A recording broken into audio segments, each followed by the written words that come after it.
You ever wake up one morning thinking your biggest problem is a clogged gutter or maybe the price of eggs? Then by sunset, you find out your own land, the same ground. Your family's sweat and stories are buried in. Just got swiped right out from under you. Yeah, that happened to me. Let me back up a sec, because you need to hear how wild this ride gets. It started like any other morning coffee, the newspaper mind half on chores and half on nothing at all. That's when I spotted it. A thick envelope with the HOA's logo just sitting there like a bad omen. Now, I'd been dealing with these folks for years. The endless letters about my fence height or the grass, but this was different. I tore it open, skimmed the letter, and I swear my stomach dropped through the floor. Notice of unauthorized sale of property. I had to read it 3 times just to believe it wasn't some twisted prank. They said my 200 acres, the land my granddad bought back when gas was a nickel, was sold. Not just any sale either. The HOA, in all their infinite wisdom, had somehow transferred my property to a private developer. No phone call, no heads up, nothing. Just poof, gone. I stared at that letter, hand shaking, mind racing. You know what I mean. That kind of moment where the world just tips sideways. I slammed the paper on the table, grabbed my phone, and called Frank, my lawyer, the guy who's gotten me through more land disputes than I care to remember. He picked up, and I didn't even let him say hello. Frank, they sold my land. Illegally. I need you. My voice must have sounded like gravel. He listened, told me to bring everything by his office first thing in the morning. That night, I didn't sleep, just paced my house thinking about every tree, every acre, every memory on that land. The injustice stung more than I could say. The next morning, Frank was waiting. He read the letter, brows furrowed so hard I thought they might stick. This is serious. We're going to get every record from the county. We'll see who signed off, and if there's a way to reverse it, we'll find it. There's a reason Frank's the best in the business. He knows all the angles. But how did they even pull this off, I asked. He shook his head. There are laws, but people like this, they always find loopholes. For the first time since this mess started, I felt a flicker of hope. Days turned into weeks. I dug into county records, pored over deeds, and with Frank's help, found out the HOA had been selling not just my land, but chunks of other folks' property, too. That's when a twist hit me out of nowhere. Late one night, my phone rang. It was a former HOA board member, let's call him Joe, sounding jumpy. Listen, you gotta be careful. The HOA's in over their heads. They're selling lakefront properties, flipping them to cover massive debts, and they've got friends in high places keeping it all hush-hush. That's when it all clicked. My land was just collateral damage. That spark of anger turned into something sharper, a plan. If they could play dirty, so could I, but I do it by the book. I started gathering evidence, emails, property transfers, payments that didn't add up. I reached out to people in real estate, even a couple of hungry developers. I wanted them to see what I was seeing. The HOA wasn't just mismanaging, they were running a scam right under everyone's noses. With Frank's help, I managed to get my hands on financials the HOA tried to keep buried. It was uglier than I'd feared. Land sold off cheap to friends, money funneled God knows where, and everyone getting a slice except the people who actually owned the dirt.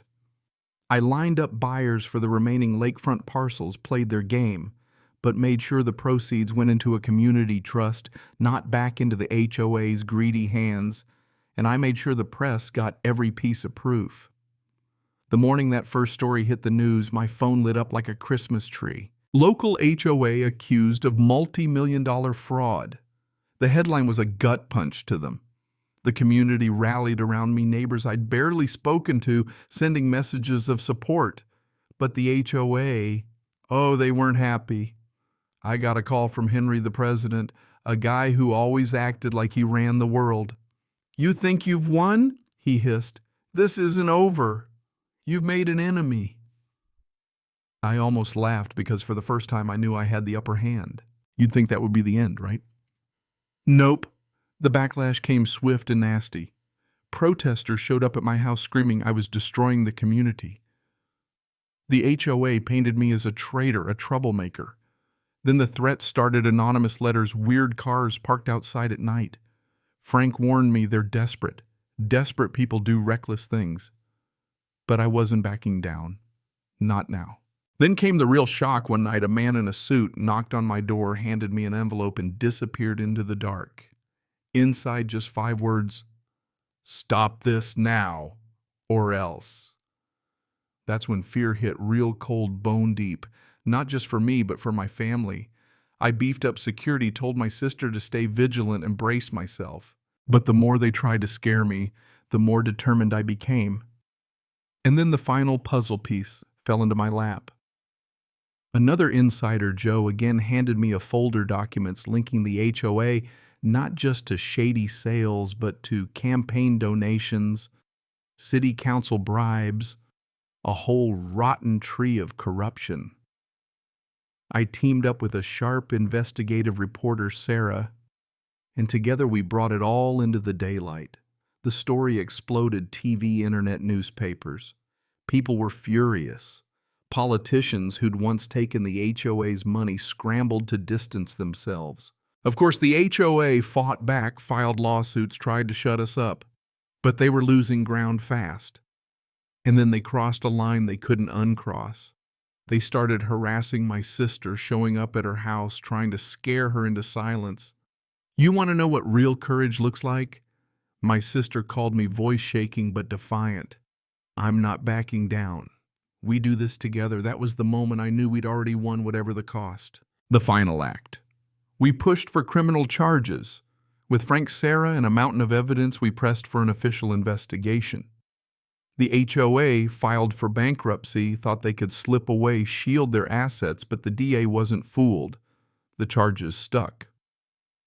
One by one, the leaders were indicted: fraud, money laundering, conspiracy. The courtroom was packed. The community watched every moment. And when the verdict came down, guilty on all counts, I felt a weight lift off my chest I'd carried for months. The land was returned to me. The HOA dissolved their leaders behind bars. The community started to rebuild, a little wiser, a little warier, but also prouder for having stood up to bullies hiding behind rules and paperwork. I'd like to tell you it was all sunshine after that, but the truth is winning came with a price. Sleepless nights, lost friends, scars you can't see. Still standing out on my porch, looking at the old oak, feeling the breeze roll across the fields, I knew I'd do it all again. So let me ask you, where do you draw your line? What would you risk for justice, for family, for the truth? Drop your thoughts below. Tell me your stories, your wins and losses against the powers that be. Maybe, just maybe, if enough of us stand together, they'll think twice before trying to steal what was never theirs to begin with. And if you believe standing up matters, share your story, hit that subscribe, and let's make sure they never forget what happens when you mess with the wrong neighbor.